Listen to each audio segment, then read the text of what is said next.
আজকে চলে এসেছি নতুন একটা ভর্তার রেসিপি নিয়ে। আজ বানাবো লাউ পাতা দিয়ে চিংড়ির ভর্তা। আমি কিন্তু এই রেসিপিটা আগে কোনোদিনও ট্রাই করিনি, আজকে ফার্স্ট টাইম ট্রাই করব। তোমরা কে কে এই রেসিপিটা ট্রাই করেছো আমাকে কিন্তু অবশ্যই কমেন্টে জানিও। দেখো, তেল গরম হয়ে গেছে, এর মধ্যে দিয়ে দিলাম শুকনো লঙ্কা আর কালো জিরে, দিয়ে দিলাম কয়েক কোয়া রসুন। ভালো করে এগুলো ভেজে নিয়ে তার মধ্যে দিয়ে দেব কয়েকটা চেরা কাঁচা লঙ্কা। কাঁচা লঙ্কাগুলো হালকা ভাজা ভাজা হয়ে গেলে তার মধ্যে দিয়ে দেব চিংড়ি মাছ। চিংড়ি মাছের মধ্যে দিয়ে দেব পরিমাণ মতো লবণ এবং হলুদ। সমস্ত উপকরণগুলো হালকা ভাজা হয়ে গেলে ওর মধ্যে দিয়ে দেব পরিষ্কার করে ধুয়ে রাখা লাউ পাতা।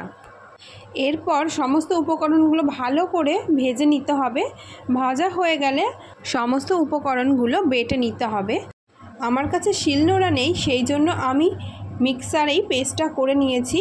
যাদের কাছে শিলনোড়া আছে তারা অবশ্যই শিলনোড়াতেই বাটবে ভর্তার টেস্ট কিন্তু শিলনোড়াতে বাটলে বেশি ভালো হয়।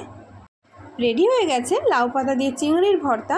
রেসিপিটা কেমন লাগলো অবশ্যই কমেন্ট করে জানিও। আর আমার ভিডিওতে একটা লাইক এবং একটা শেয়ার অবশ্যই করো, আর আমার চ্যানেলটাও সাবস্ক্রাইব করে দিও।